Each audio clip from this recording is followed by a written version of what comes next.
el sonido de los costosos autos corriendo en la pista, los espectadores aplaudiendo ya que se trataba de una gran competencia para determinar el corredor más genial y bueno.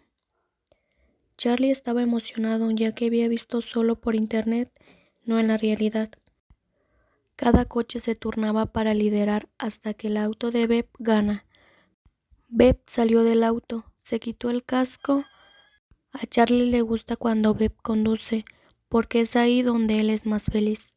Mientras Beb estaba rodeado de sus compañeros que lo felicitaban, ve al joven entre la multitud, sonriéndole y aplaudiendo en silencio. Ver esto hizo que Beb se sintiera feliz y lamentable al mismo tiempo. Sabía que Charlie no se acercaría a felicitarlo. Eso hizo que Beb camine en medio del caos y corra a celebrar con Charlie.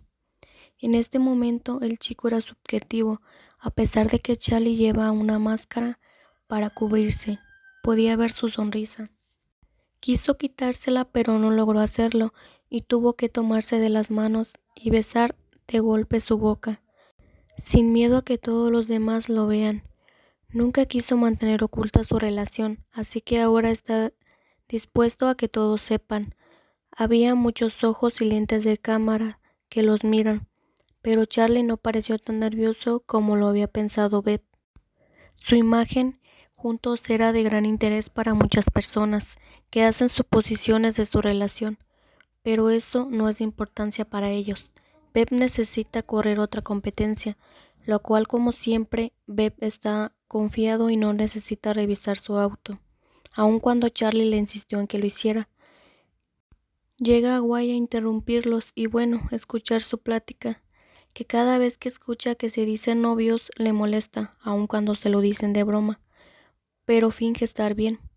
Hace que Beb vaya hacia la pista otra vez, para seguir con la competencia otra vez, así que se queda solo con Charlie.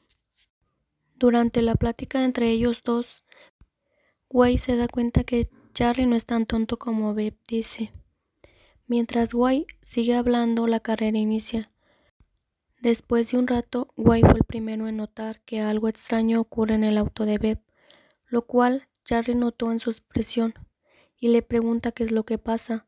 Guay le responde que está algo raro con el auto de Beb, ya que tiemblan las ruedas traseras. Guay señaló el auto. Charlie lo vio, centrando su atención. Al principio es casi imposible verlo, pero si el auto de Beb estaba inestable, el corazón de Charlie, que había estado emocionado por la carrera, comenzó a latir rápido de ansiedad. Solo podía rezar para que Beb esté bien y pueda manejarlo. Solo quedan pocos giros. Al escuchar cómo decían que el rey Beb va en tercer lugar, supo que algo malo está pasando, y es que el auto comienza a temblar y balancearse. Saliendo casi de la pista, Charlie solo pide que Beb esté a salvo.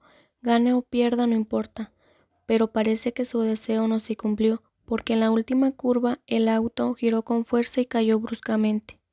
Charlie de inmediato corrió al auto sin pensar en nada. Guay quiso detenerlo pero no alcanzó. Incluso tuvo que seguirlo a la pista, donde Charlie corría. Quería sacar a Beb del auto, ya que estaba en llamas, que no estaba preocupado en él. Sus manos temblaban, pero usó su cerebro para pensar en cómo ayudarlo. Cuando vio que ya estaba en el borde del campo, Charlie sostuvo a Beb.